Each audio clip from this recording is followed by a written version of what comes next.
दोस्तों नमस्कार। मैं अपने घर से निकल रहा हूँ हैदराबाद के लिए। जो ट्रेन हमको कानपुर सेंट्रल से मिलेगी और मैं अपनी गाड़ी से यहाँ से निकलूँगा नज़दीकी रेलवे स्टेशन फफूंद के लिए। फफूंद से हमको ट्रेन संख्या मिलेगी 12004 जो नई दिल्ली से चलकर लखनऊ तक जाती है, स्वर्ण शताब्दी एक्सप्रेस। उससे हम फफूंद से निकलेंगे।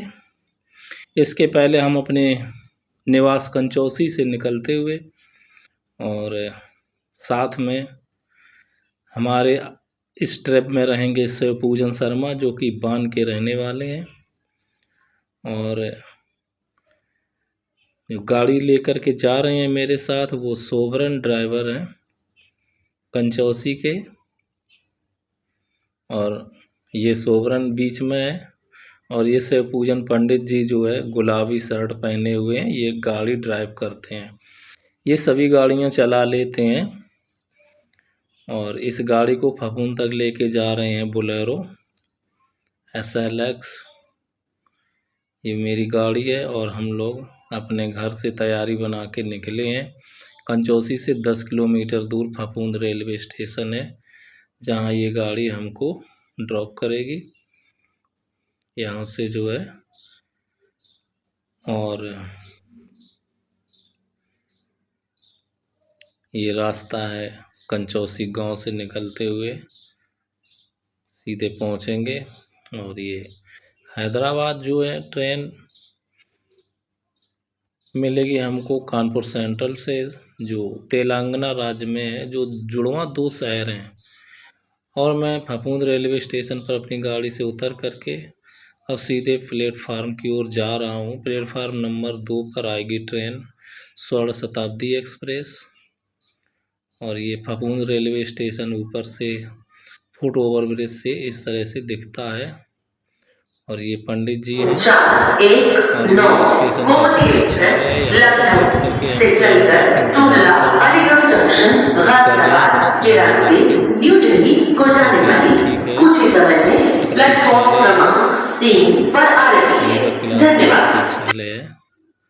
और इंतजार करते हुए ट्रेन संख्या 12004 जो नई दिल्ली से चलकर लखनऊ के लिए जाती है, वो देखो प्लेटफार्म पर आ चुकी है। इसमें C2 में मेरा रिजर्वेशन है, AC चेयर कार में। ये सुपरफास्ट स्वर्ण शताब्दी एक्सप्रेस है और ये सीधे फफूंद से कानपुर सेंट्रल छोड़ेगी हमको। इसके बाद ये आगे निकल जाएगी Lucknow Charbagh railway station Lucknow junction के लिए, और शाम को ये उधर से लौट आती है और नई दिल्ली वापस हो जाती है। तो यह ट्रेन हमको कानपुर सेंट्रल रेलवे स्टेशन पर छोड़ेगी और हम C2 में अंदर कोच में जा रहे हैं इस तरह से अपना सामान लेकर के। ये C2 कोच नंबर है और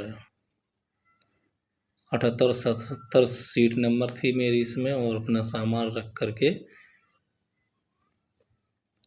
ये ट्रेन में बैठ गए हैं इस तरह से। बिल्कुल सही समय पर यह ट्रेन आती है स्वर्ण शताब्दी एक्सप्रेस। और ये ट्रेन फफूंद रेलवे स्टेशन से इसका डिपार्चर हो गया है। और गोरखपुर सिकंदराबाद एक्सप्रेस जो कि सुबह चलती है 6:30 बजे के लगभग गोरखपुर से, और वो कानपुर आती है 1:15 बजे के बाद। तो वो ट्रेन हमको सिकंदराबाद लेके जाएगी। सिकंदराबाद और हैदराबाद दोनों जुड़वा शहर हैं, लगे हुए हैं। इस तरह से सिकंदराबाद तक उस ट्रेन से जाएंगे। फ़िलहाल ये कंचौसी से इसका डिपार्चर हो गया है। और शताब्दी एक्सप्रेस का ठहराव फफूंद रेलवे स्टेशन पर पहले नहीं था। NTPC की वजह से इसका ठहराव यहाँ पर सुनिश्चित किया गया है। पहले ये इटावा से सीधे कानपुर जाती थी, अब ये फफूंद रेलवे स्टेशन पर भी रुकती है। इस तरह से यह ट्रेन लगभग 130-135 की स्पीड से दौड़ती हुई और कानपुर की तरफ जा रही है, जिसको हम डाउन ट्रैक बोलते हैं। डाउन में ये ट्रेन है और ये कंचौसी रेलवे स्टेशन है जहाँ पर इसका स्टॉप नहीं है। ये स्टॉप नहीं है इसका यहाँ पर, और ये कंचौसी रेलवे स्टेशन को छोड़ती हुई स्किप किया इसने कंचौसी रेलवे स्टेशन को। ये मेरा मूल स्टेशन है कंचौसी। मैं यहीं का रहने वाला हूँ, कंचौसी रेलवे स्टेशन। इसको छोड़ दिया है, स्किप किया है इस ट्रेन ने। और ये झिंझक रेलवे स्टेशन पर ट्रैक पर कुछ काम हो रहा होगा, इसलिए यह ट्रेन स्लो हुई है इस तरह से।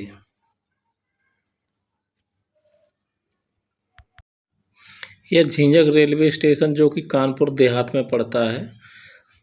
माननीय रामनाथ कोविंद जी, भारत के पूर्व राष्ट्रपति, झिंझक रेलवे स्टेशन उनका मुख्य क्षेत्र है और वो यहाँ से लगभग 10-11 किलोमीटर दूर परौख गांव के रहने वाले हैं और यह उनका क्षेत्र आता है। और ये शताब्दी के अंदर का नज़ारा, और हम पहुंच गए हैं कानपुर सेंट्रल। इस ट्रेन ने 9 नंबर प्लेटफार्म पर उतारा है यहाँ पर, और हम यहाँ पर वेट करेंगे स्वर्ण शताब्दी एक्सप्रेस, जो कि नई दिल्ली से लखनऊ सीटों कोच था, और यहाँ से मैं उतर गया हूँ। अब ये सीधे आगे लखनऊ के लिए रवाना होगी और इसको हम यहाँ छोड़ेंगे और प्लेटफार्म नंबर 2 पर जाएंगे, जहाँ पर हमको सिकंदराबाद एक्सप्रेस मिलेगी, जो हफ्ते में सिर्फ एक बार जाती है सिकंदराबाद के लिए, बुधवार को, और उसी नाइट में वो वहाँ से वापस होती है जो ट्रेन जाती है। इस तरह से यह कानपुर सेंट्रल रेलवे स्टेशन है। लखनऊ झांसी जाने के लिए यहाँ उतरिए। जिन यात्रियों को लखनऊ झांसी जाना हो वो यहाँ पर उतर जाए। इस तरह से हम अपना सामान लेकर के प्लेटफार्म नंबर 2 की ओर जा रहे हैं, और ये शताब्दी भी अपने गंतव्य की ओर निकल चुकी है। और यह एक ट्रेन खड़ी है बालामऊ के लिए, पैसेंजर जाती है, और हम 2 नंबर प्लेटफार्म पर आ गए हैं। सिकंदराबाद जाने के लिए ट्रेन सिकंदराबाद एक्सप्रेस 12/589 अपने सही समय पर प्लेटफार्म नंबर 2 पर आती हुई। इस तरह से यह इंडियन रेलवे का, इसको बोलते हैं engine, Gorakhpur Secunderabad express locomotive. इसमें आगे लगा हुआ है जनरेटर एक कार, और इसके बाद फर्स्ट एसी, और फर्स्ट एसी के बाद इसमें आगे कोच आते हैं, फिर सेकंड एसी का, एसी 2 टियर, इसके बाद B3 में आते हैं एसी 3 टियर।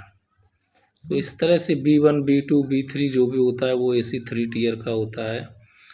और एसी 3 टियर के बाद लगते हैं स्लीपर कोच। तो मेरा जो रिजर्वेशन है वो सिकंदराबाद के लिए एसी 3rd एसी का है, जो गोरखपुर सिकंदराबाद एक्सप्रेस है, और B3 कोच है।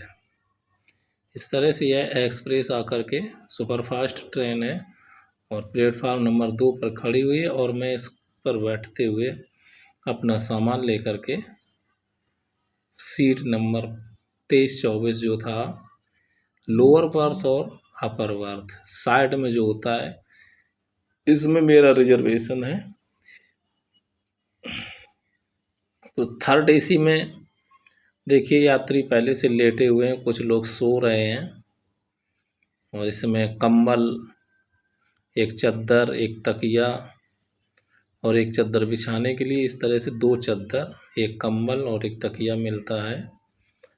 और इसमें पेंट्री कार का कोच भी है, यदि आप चाहें तो इसमें खाना मंगा सकते हैं। मैंने खाना खाया था, 150 रुपये की थाली है, वेज थाली 150 रुपये। इस तरह से मेरा इसमें रिजर्वेशन था। तो अब ये कानपुर से डिपॉर्चर हो गया सिकंदराबाद के लिए, कानपुर सेंट्रल को ट्रेन ने छोड़ना शुरू किया है। इस तरह से हम अपनी सीट पर बैठ करके सिकंदराबाद तेलंगाना के लिए निकला हूँ। पहले कभी यह राज्य हुआ करता था आंध्र प्रदेश, जिसकी राजधानी थी हैदराबाद। अब इस स्टेट को 2 भागों में डिवाइड कर दिया गया है। तो अब हैदराबाद तेलंगाना कर दिया और उसकी राजधानी हैदराबाद कर दी है, और जो आंध्र प्रदेश था उसकी राजधानी अमरावती कर दी गई है। इस तरह से ये कानपुर सेंट्रल रेलवे स्टेशन को ट्रेन छोड़ती हुई और हम निकल चुके हैं, और ये 3rd AC में रिजर्वेशन था। इस तरह से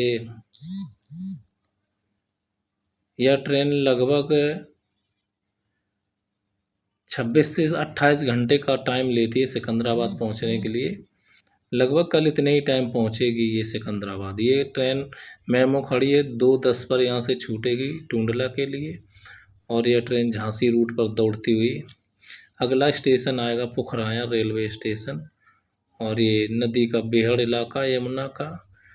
ट्रेन उस पर सरपट दौड़ती हुई लगभग 130-135 की गति पर जा रही है। ये कोई नहर है। इस तरह से हफ्ता में एक दिन चलने वाली साप्ताहिक ट्रेन है ये, और पुखराया इसका पहला स्टॉप है कानपुर के बाद।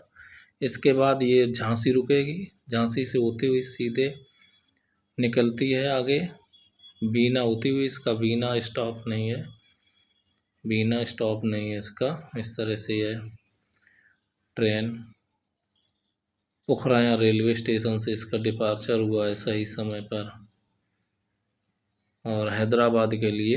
हैदराबाद में काफ़ी चीज़ें घूमने लायक है। रामोजी फिल्म सिटी है, जो कि सुबह लगभग 9 बजे खुल जाता है, 8 बजे के आसपास, और रात के 9 बजे तक खुला रहता है। ये यमुना नदी है, ट्रेन यमुना नदी को पार करते हुए। रामोजी फिल्म सिटी पूरे दिन घूमेंगे तब भी जो है समय कम पड़ जाता है। और इसके बाद हैदराबाद में हुसैन सागर झील है, और चार मीनार है, म्यूजियम है, बहुत से टूरिस्ट प्लेस बहुत अच्छा है यहाँ पर, देखने लायक है। इस तरह से वापसी की जो मेरी फ़्लाइट है वो लखनऊ के लिए है, हैदराबाद टू लखनऊ। इंडिगो का फ़्लाइट है, दिखाएंगे आपको इंडिगो की यात्रा कैसी रहती है। यह ट्रेन का सफ़र है, और फ़िलहाल मैं इधर से जो ट्रेन से जा रहा हूँ, ट्रेन के एंजॉय लेते हुए ट्रेन का। तो कई जगह रुकती हुई देश दुनिया की खबरों, देश दुनिया की सूचनाओं को और देखते हुए हम यहाँ से निकलते हैं। इससे ट्रेन के सफ़र में काफ़ी अच्छा भ्रमण रहता है, और वाया प्लेन 1 से 1.5 घंटे में पहुँचा देता है। उससे कुछ दिखाई नहीं पड़ता कहाँ कैसी दुनिया है, लेकिन ट्रेन की यात्रा की बात ही कुछ अलग है। लेकिन समय लगता है, इसमें समय बहुत टूटता है, फिर भी ट्रेन का भी सफ़र करना चाहिए। और यह ट्रेन झांसी रेलवे स्टेशन पर पहुंची हुई है। इसने झांसी रेलवे स्टेशन को अपने सही समय पर डिपार्चर किया है यहाँ से, और जा रही सीधे सिकंदराबाद के लिए। इस तरह से यह ट्रेन आज 1 बजे कानपुर से निकली है, और पूरे दिन चलेगी। इसके बाद पूरी रात चलेगी। सुबह दूसरे दिन जाके 2 बजे के आसपास सिकंदराबाद रेलवे स्टेशन पर यह ट्रेन हमको छोड़ेगी। इस तरह से किसी नदी को पार करते हुए काफ़ी अच्छा प्राकृतिक दृश्य है ये, देखने में बहुत अच्छा है। ट्रेन से अपने देश का प्राकृतिक वातावरण देखने में कुछ अलग ही मज़ा है इसमें। इस तरह से ये बल्लार साहा रेलवे स्टेशन है, जो ये तेलंगाना में पड़ता है शायद। इसके बाद ये काजीपेट जंक्शन है। इसके बाद जो भी ट्रेन यहाँ से निकलेगी, वो यहाँ से जो भी खुलेगी ट्रेन, इसके बाद सीधे वो सिकंदराबाद ही रुकेगी जाके। इस तरह से काजीपेट जंक्शन से इस ट्रेन का सही समय पर डिपार्चर हुआ। मात्र 5 मिनट लेट है ट्रेन यह, अपने सही समय पर चलती हुई, और सिकंदराबाद तक पहुंचते पहुंचते यह भी टाइम बिफोर भी हो जाता है। ये फैमिली है, इनके साथ में एक बच्चा था जो बहुत रोया था, उसने परेशान कर लिया। सफ़र का थोड़ा आनंद उसने गड़बड़ कर दिया था। क्या करोगे, बच्चे हैं, कुछ कह भी नहीं सकते। बच्चे किसी के भी हैं, चाहे मेरा बच्चा हो, परेशान करेगा तो करेगा, कुछ नहीं कर सकते। मगर हाँ, इतना ज़रूर है, उसने नींद में बहुत खलल डाली। क्या कर सकते हैं, बच्चे तो बच्चे होते हैं। और हम सिकंदराबाद रेलवे स्टेशन पर शिव पूजन के साथ उतर गए हैं, और ये ट्रेन को हम सेल्फी लेने के बाद छोड़ रहे हैं। बेबी डायपर पैंट्स के साथ ये ट्रेन को छोड़ा, और ये सिकंदराबाद रेलवे स्टेशन का नज़ारा है ऊपर फुटओवर ब्रिज से देखने पर। इस तरह से हम प्लेटफार्म नंबर 1 से बाहर निकलेंगे, वहाँ से टैक्सी पकड़ेंगे और सीधे हमारे गांव के जो देवराज जी कुशवाहा रहते हैं आर्मी कैंप में, उनके यहाँ जा रहा हूँ। सिकंदराबाद रेलवे स्टेशन ये है, और मैं उनके आर्मी कैंप में रहते हैं, वो काफ़ी समय से उनको बुला रहे हैं, मेरे गांव के रहने वाले, और मैं उनके यहाँ जा रहा हूँ। फिर इसके बाद